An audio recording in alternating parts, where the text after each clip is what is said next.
জীবনে ওই ছেলেগুলি বেশি কাঁদে যারা 10 জনকে নয়, একজনকে মনে প্রাণে ভালোবাসে।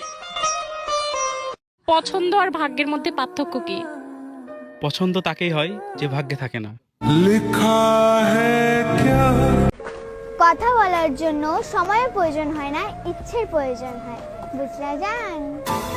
বলতে চেয়ে মনে হয় পছন্দের মানুষকে নিয়ে একটা লাইন। একটা ভিক্ষুকও এভাবে ভিক্ষা চায় না, আমি তাকে যেভাবে চেয়েছিলাম। ছেলেরা যতই স্ট্রং হোক না কেন, সে তার ভালোবাসার মানুষের কাছে সবসময় দুর্বল হয়ে থাকে।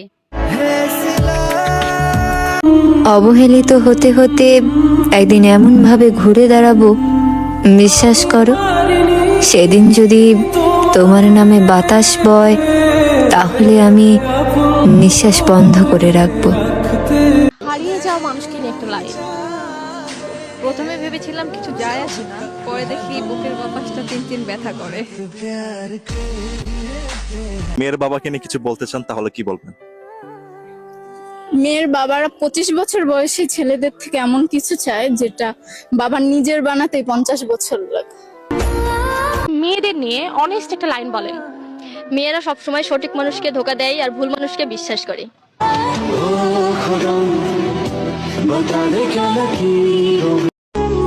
তোমাকে দেওয়ার মতো কিছুই নেই আমার কাছে।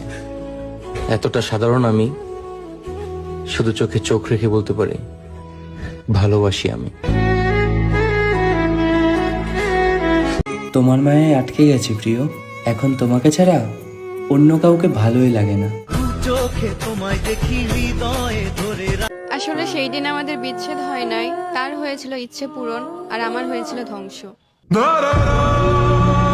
আমার মনটা অনেক অসুস্থ, ডাক্তারে বলছে আই লাভ ইউ না কইলে আমি বাঁচুম না, তো জলদি জলদি আমার আই লাভ ইউ কইয়া বাঁচাও। হঠাৎ স্যারের চাকরি ছুটি, কেউ ভাবছে চাকরি গেছি, বেশ হয়েছে এবার। কেউ বা ভাবছে চাকরিটা নাই, করবো কি যে এবার। কেউ করেছে চাকরি চুরি, কেউ নিয়েছে টাকা। একবারও কেউ ভেবে দেখেছে শিক্ষক নেই স্কুলে, তাই স্কুলগুলো সব ফাঁকা? আমরা কি কোনো ভুল করেছি পড়তে এসে স্কুলে? ভাববো কিভাবে আজকে স্কুলে আছেন যে স্যার, কালকে যাবেন চলে। জড়িয়ে ধরে বললেন স্যার আসবো না আর স্কুলে। হঠাৎ স্যারের এমন কথা বুঝতে পারিনি খুলে। চারিদিকে তখন হো হো পড়েছে, চাকরি গেল সবার। ক্ষতিটা যে কার হলো জানি না, ডুবলো ছাত্র সমাজ, এবার ডুবলো ছাত্র সমাজ।